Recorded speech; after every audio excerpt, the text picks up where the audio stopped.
Point, raise your hand, and we'll be happy to go back and discuss it and clarify it. But we're looking forward to a great conversation here today. I'd like to welcome you to the United States and to the Farm Progress Show. And you also have a delegation here. Would you like to introduce them as well? Okay, it's a pleasure to be here for me, for my delegation. First, I will introduce my delegation. We have Mr. Igor Gatto. He's planting around 12 million hectares. It means 4,000 acres of soybeans and corn, and became to feedlots this year. After we have Mr. Loinir Gatto and his wife Brella. They planting around 3,000 acres of corn and beans. We have Mr. João Agostini and his wife Sidneia. He's planting around 3,000 acres too. And the cell phone in the hands make a big move for me, Mr. Flavio. His family planting a lot of corn and beans in north of Mato Grosso. It's a pleasure to be here. And first, I would like to apologize about my English, but I do my best to try if you understand the Brazilian market and the South American situation. Now, before you start, could you tell us a little bit of something about what you do in Brazil and what your connection is to these farmers? Okay. I have a concept company.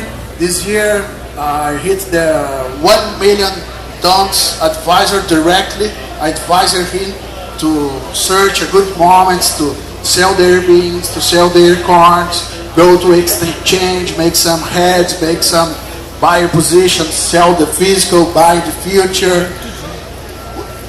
We tried to adopt a whole strategy that Americans and Mr. Arlan tried to show to you. It's a new job in Brazil. I hope we're doing well, very well, last 3 years. And year to year, we increase our volumes, and hope next year we came here with 5 million tons in our. And to give you a little bit of perspective, advises farmers with about 1 million tons of production, so just about 40 million bushels, basically, of production within his advisory group, correct? And and brought some of them here with him. So. I'd like to share some information about what's happening in Brazil right now as far as production trends in Brazil, some infrastructure issues, and port capacity that are going to impact our prices here. So why don't we go ahead and start with your first slide. Okay. In the first slide, I bring for you the evolution of agriculture in Brazil. We don't have much rice in our planting. We have the same area, at least 20 or 30 years. But in at least 10 years, we make our productions go up 3 times. It's a lot of production of corn, beans, and other grains. We can explain this because we have a lot of technology that we import from US, of machinery, for seeds technology, for the fertilizer technology, and we hit the same stage that the Americans. Last year, Brazil hits the same production for area than US, like 3,000 tons per hectare. It means 6,000 tons per acre, correct? And we hope we can continue evolving, but we think in yields, we are at top levels. Now we need to start planting more. In this year, we think we rise our production. We have a lot of available areas in Brazil. I will show you in the next slides. So in other words, land area is slowly expanding, and we'll talk about how much area there is there. But yields are rising much faster, so total production is rising rapidly as you use technology. Some of that technology is treating for Asian rust. Asian rust is a major disease down there for soybeans. How many times during the growing season you treat? It's rather expensive. How many times during the growing season would you treat for Asian rust? normal years we have 3 times, but last year in some cases we have 7 times or 10 times. So normally put a fungicide on 3 times in the growing season. Last year 7 times, maybe even up to 10 times. Yes. So, but that also helps them really boost their yield production and catch up to the United States in production. Yes. Increase our costs, but keep our top producers. Now, when we talk about expanding area, Brazil has a lot of rangeland that can be brought into production yet. And how many hectares would you say that rangeland could be brought into production at some point? For the next 3 years, we believe we can plant more 60,000 acres for corn and beans. The major areas that are located at the west of Mato Grosso, northeast of Mato Grosso too. We have good areas at Bahia State, Tocantins States, new state in Brazil, have only 50 years. Yeah, on the untapped rangeland there, that could potentially be planted at some point without touching rainforest, not doing anything to rainforest, would be the equivalent of basically the plains area of the United States from Canada down to the Gulf Coast. Yes, it's good to see it. It's good to talk about this. We don't consider these new areas in the forest, rainforest. We have new legislations about the forest code, about this. We have a lot of discussion this year in Brazil because the government wants the farmers take at least 30% of their farmers for the conservation areas. But it's illogical because we have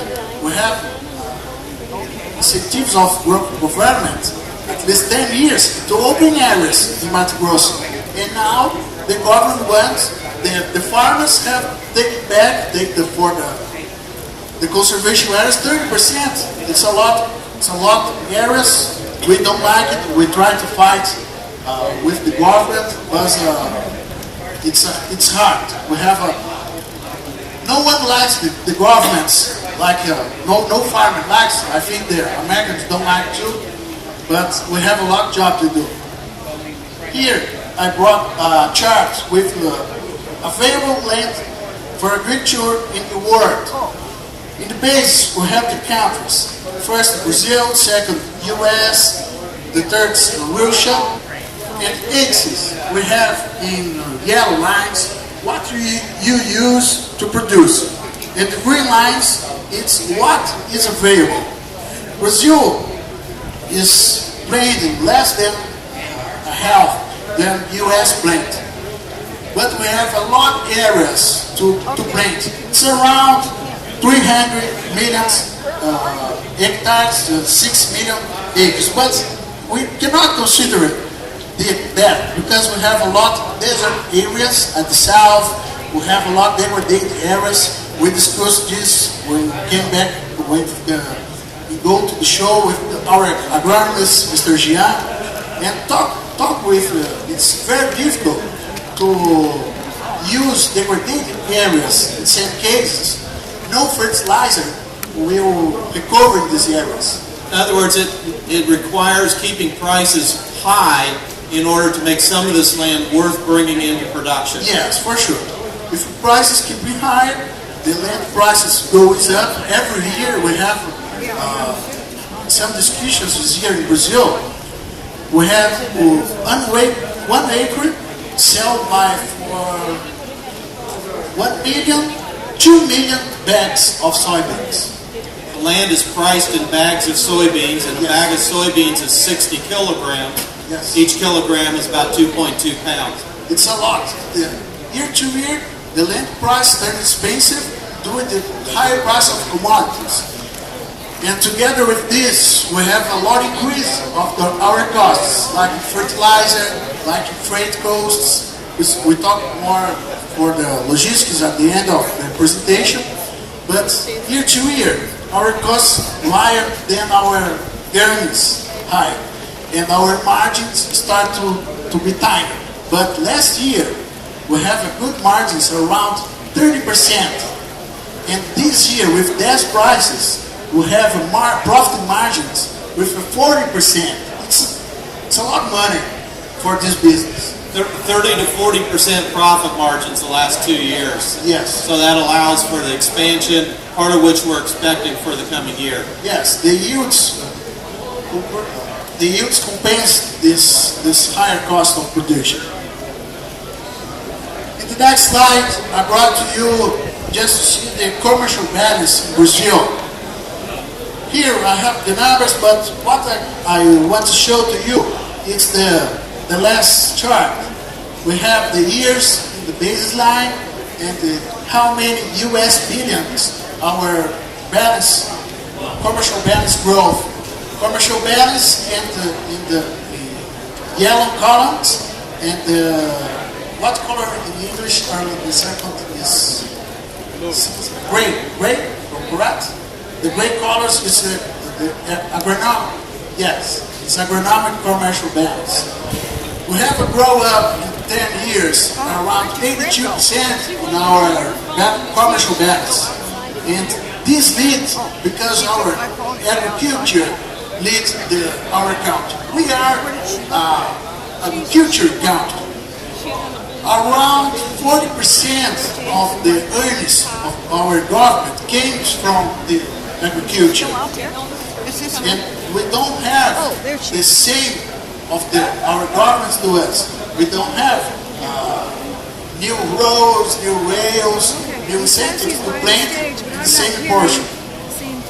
So a big portion of your government revenues come from agriculture, but you're not seeing that sufficiently come back into new infrastructure. Yes. Here we have the chart with the evolution of machinery. In the first column, we have the production of tractors, of the harvest machinery, planting. We grow up in the last 5 years. We grow up at 26%. Our major grow up stay in Brazil. Our domestic raise and second corns, rising our bines in 83%. We try year to year improve our technology to reach higher level of yields, to production more, and get more earnings and more profit margins. And we can see at the last column the downside of our export, around 29%. Here we have the fertilizer to deliver for farmers. In the baselines we have the years since 2001 and 2011, and ACES line we have how much million tons with farmers received their farm. The fertilizer use is up about 50% over the last 10 years. Yes. It's a lot fertilizer like we saw in the first chart with evolution of our production. It's because the technology of machinery and fertilizer too, and we cannot forget the seeds technology. Now I will show it to you what's our major states who produce beans. When you go read the farm futures, you will go read what this states. Our major soybean producer is Mato Grosso states. It's at the center west of south of Brazil. Last crop